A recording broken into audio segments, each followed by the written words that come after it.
I don't think you go on TikTok to find buyers. You go on TikTok to build your personal brand and build credibility. So when people look you up, you have a better chance of coming across as somebody you want to work with. How are we going to get anybody to listen to this podcast? We're like, well, it's going to be a difficult thing to do. It's like a YouTube channel. Nobody listens to anything or watches anything at the beginning of YouTube until you're consistent with it. But every single week we have a meeting and we go, okay, how many hours of view time did we get?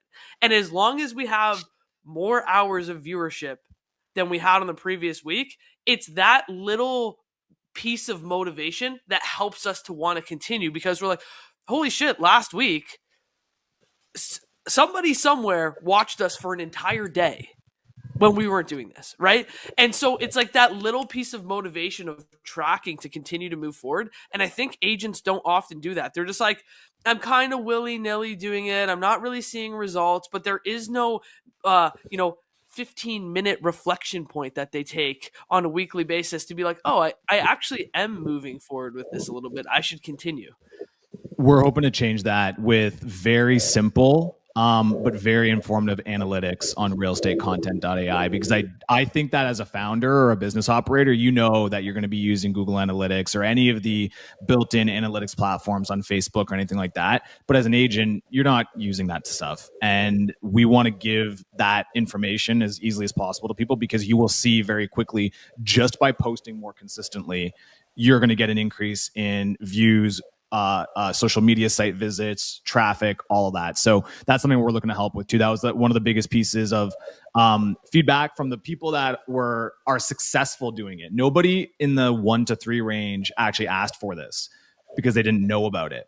However, we know about it, and the people that are hyper successful in it swear by it. And it was like, oh my God, this is a gap that we have to fill. So on realestatecontent.ai, you'll be able to do all of your posts, but also see how that is affecting your profiles across these different platforms as well. So I'm with you 100%. Tracking it is so important.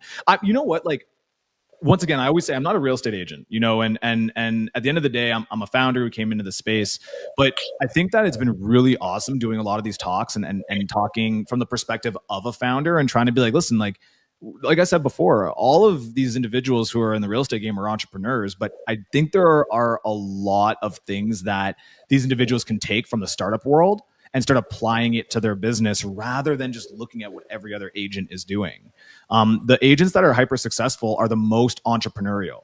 And I find the ones that struggle the most are the ones that just have this very cookie cutter, this is how to do it, this is how to be successful, So that's how I'm personally putting myself into this game, is I'm going to be speaking from that perspective. But yeah, so it's been... I agree with you. I think real estate is an interesting industry in that people just tend to stay in the silo of real estate. They tend not to go like too far outside of the bubble. They just look at what everybody else is doing within the industry. And you're right. The people that have the most success, and people like a lot of people that we have on this podcast, tremendous businesses. And the one theme that we get across every single person that comes on this podcast has been successful is like, I don't look at what the fuck is happening in our industry at all. I look at what other people are doing from other industries, draw inspiration, and I'm the person that's going to bring that back into the real estate industry and push through and try and kind of like expand the barriers. And then all of a sudden, like, that's the new benchmark for real estate. And now we got to continue to keep pushing those boundaries and pushing those boundaries. But yeah, I agree with you. I think there's way too many people that just they're playing it too safe, and they're just looking at what everybody else is doing within their own internal industry. Yeah, so I've got my personal mission here. I want to so on the LinkedIn train, I'm gonna find an agent to work with, and we're gonna blow them up on LinkedIn using realestatecontent.ai, because it's a theory. I haven't proven it out yet. But the beautiful thing about running this type of business is we get a lot of data with a lot of case studies that we can show to people to say, hey, look.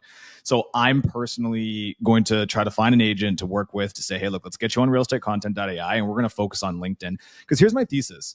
Like, at the end of the day, it's the idea of show up where your customers are. And every agent right now is talking about, the most old school Facebook, followed by Instagram, followed by TikTok being, oh, we got to be there. And I completely believe that. I do not subscribe to the people who are like, oh, it's just my kids on TikTok, blah, blah, blah. I 100% think everybody should be there. But at the same time, I think there is an argument to be made. You need to be there. That's the biggest platform. But it's truly, where are your buyers? Like, I don't think you go on TikTok to find buyers. You go on TikTok to build your personal brand and build credibility. So when people look you up, you have a better chance of coming across as somebody you want to work with. But if we're talking about these social media pools, the however many millions of users on TikTok and the however many millions of users on Instagram, which are the most popular platforms right now, there's a lot of users. And I would say that the percentage of buyers and sellers are actually quite small on those platforms. Whereas LinkedIn, to me, has a much smaller audience, but that entire audience are homeowners for the most part, or people who can afford to buy and sell real estate. And every agent I've talked to is like, I'm not on LinkedIn. I'm here and there. And I'm like, okay, so and this is like, I and we do searches, right? Of course, because we do LinkedIn searches to find real estate agents, and it's like, this is completely untapped. And I'm like, so if you believe in, let's say you have a content strategy for 2024, a real content strategy for an agent is going to be to post content as frequently as possible that is not around buying or selling a home. Do not buy just listed or just posted. Do not do headshots. Do value-added content in your niche. If you are an upsizer or a downsizer, if you're a downsizer, post consistent content on how you need to declutter your home, on things to look out for, all this type of stuff, like value-added content. If you take, and that's the way that you should be doing social media strategy, really. And you can do it video or written. Take that same concept and bring it over to LinkedIn, where you start to become an authority in your local market and post value-added content on LinkedIn. And every once in a while, mention that you're in real estate and you can help people transact. Well, you're literally speaking to, like, LinkedIn is just business professionals. So I don't know. I think there's something there. We're gonna test it and get some data points on it. But I think that you will be able to get leads and transactions faster for the same amount of effort put on LinkedIn than you will on other platforms. And that's what I want to test and see. So